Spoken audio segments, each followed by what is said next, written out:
So hello guys, my name is John Romel B. Pajardo and I'm about to discuss the Module 11, which is our topic for today, the learners with an attention deficit hyperactivity disorder or ADHD and other health impairments and physical disabilities. For our learning outcomes, we are expected to describe the learners with ADHD, other health impairments, and physical disabilities, and discuss appropriate educational approaches to address the special needs of the learners. So let's move on to Let's Unlock. Number 1 is the attention deficit hyperactivity disorder, or also known as ADHD. ADHD is a neurodevelopmental disorder or a brain-based syndrome that affects the area of the brain that includes important executive functioning skills such as attention, memory, motivation, learning, impulsivity, hyperactivity, organization, and social skill. So, ang ADHD ay isang disorder na nagkakaroon ng epekto kung paano mag-develop ang ating brain at kung paano ito mag-function. So, commonly, ang nagiging result nito sa tao is nawawalan sila ng focus. Madali silang ma-bored sa isang activity, lalo na pagka hindi nila ito gusto or parang napipilitan lang sila itong gawin. So, nakaka-apekto rin ng ADHD sa pag-aaral ng isang tao at sa kanilang trabaho, lalo na sa pakipagsalamuha sa mga kasama nila at sa pang-araw-araw na ginagawa nila sa pamumuhay. Ang key characteristics ng ADHD is number 1, inattention or difficulty in paying attention, stay focused, organizing tasks, and following instructions. So, inattention kasi nga, di ba? Nahihirapan sila magbigay attention sa isang bagay, hihirapan sila mag-focus at mag-organize ng task, or kung minsan gumagawa sila ng organized task pero hindi nila ito kadalasan nagagawa. Number 2 is hyperactivity. So hyperactivity, excessive fidgeting, restlessness, and difficulty sitting still, especially in situation that requires quiet or stillness. So medyo meron silang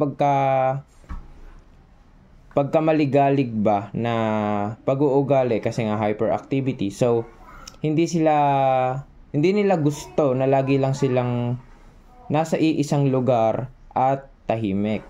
So number 3 naman is impulsivity or acting without thinking. So dito meron sila sariling gustong gawin na gusto lang nila, hindi nila masyado pinag-iisipan kung ano yung pwede nitong kahinatnan. Number 2 is the other health impairments or OHI. Other health impairments means having limited strength, vitality, or alertness, including heightened alertness to environmental stimuli that results in a limited alertness with respect to the educational environment. So, ano nga bang other health impairments or OHI? Other health impairment is a disability that limits person's strength, vitality, or alertness. It can be caused by chronic or acute health condition. So, ang other health impairment, ang mga example nito ay number 1 is yung attention deficit disorder or ADD, or yung attention deficit hyperactivity or ADHD. So, kabilang din dito ang asthma, diabetes, epilepsy, heart condition, and meron pang iba. So, ang other health impairments is, ito yung tumutukoy sa health conditions ng isang tao.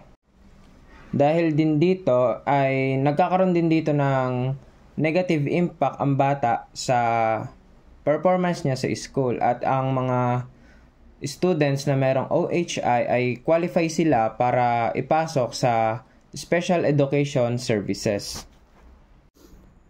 Number 3 is the physical disability or orthopedic impairment. It is an impairment that adversely affects a child's educational performance. The term includes impairment caused by congenital anomaly, impairments caused by disease, and impairments from other causes. Ang physical disability or orthopedic impairment ay isang kondisyon na kung saan naaapektuhan nito ang abilidad ng katawan ng isang tao. lalong-lalo na ang musculoskeletal system or yung bones, joint, muscle, tendons, and ligaments. So, naglilid ito sa difficulties with movement, coordination, and overall physical function. So, ang example nito ay sinabi nga dito na congenital anomaly or yung pagkapanganak sa isang bata na kulang or defective yung ibang parts ng katawan niya. So, ang next ay caused by disease. So, example nito yung poliomyelitis and bone tuberculosis. And impairments from other causes like injury. Dito pwedeng pumasok yung fracture, burns, and other trauma. And yung amputation na tinatawag or loss of limb is pagkaputol sa ating braso at mga binte. A controversial type of disorder that is both present among children and adults concern high rates of purposeless or inappropriate movement and difficulty in attending into one stimuli at a time.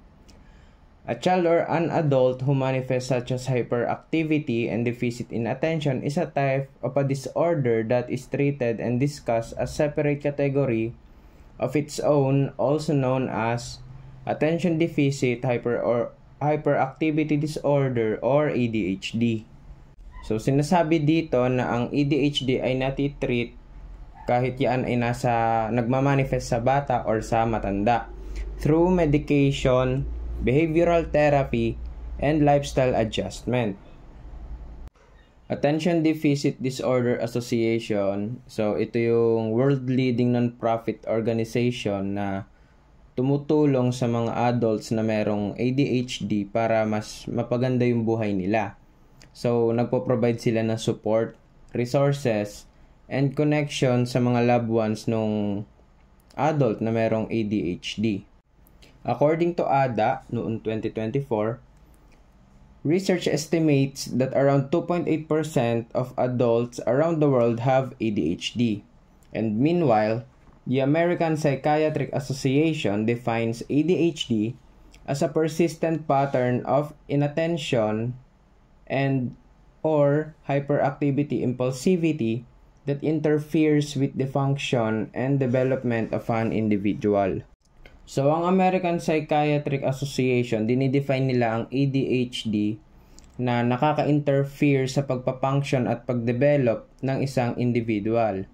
So, di ba, nasabi nga sa symptoms nito ang fail to sustain attention to a task. So, madalas na hindi nakafocus lagi ang mga tao na merong ADHD at ganun din sa kanilang pakikipag-socialize. Hindi sila magaling makipag-socialize. Other health impairments as defined by IDEA means having limited strength, vitality, and or alertness, including a heightened alertness to environmental stimuli that results in limited alertness with respect to the educational environment. That is due to chronic or acute health problems such as asthma, attention deficit disorder, or attention deficit hyperactivity disorder, diabetes, epilepsy, a heart condition, hemophilia, lead poisoning leukemia, nephritis, rheumatic fever, sickle cell anemia, or Tourette syndrome, and adversely affect academic performance. So, dito sa other health impairments na sinasabi dito, na ang pagkakaroon nito ay nagkakaroon din ang tao ng limited strength, ng vitality or alertness dahil sa possible na chronic or acute health problems such as yung mga nasabi kanina na asthma, attention deficit disorder, or attention deficit hyperactivity disorder, and yung iba pa. Physical disability. Meanwhile, a severe physical disability or orthopedic impairment adversely affect a child's educational performance.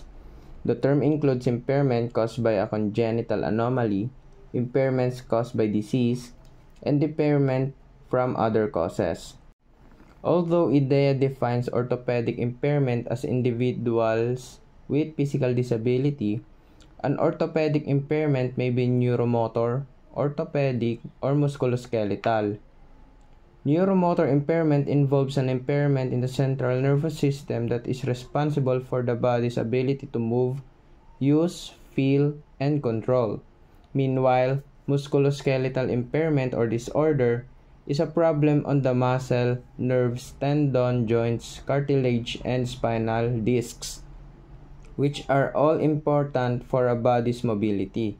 The definition also described that an orthopedic impairment might be caused by other disabilities or accident. So, neuromotor impairment. So, naipapasok siya dito sa orthopedic impairment. Pero, ang neuromotor impairment is, ang tinatamaan nito yung pinaka-central nervous system ng tao, which is the brain and the spinal cord. Ang example nito is yung, sabi nga kanina, cerebral palsy ay nakaka-apekto ito sa movement and coordination ng isang tao. Ito ay cause ng brain damage before, during, or shortly after birth. Sa musculoskeletal naman is, ito nga yung kanina din na nabanggit din natin na ang problema dito is yung nasa muscle, nerves, tendon, joints, cartilage, and spinal discs, which are all important for body's mobility. So, ito yung musculoskeletal is yung pinaka-structure ng body natin na pagka nagkaroon ng problema sa muscle, nerves, tendon, yung sa mga kanina, ay doon papasok yung musculoskeletal impairment. So, the definition also described that an orthopedic impairment may be caused by other disabilities or accident.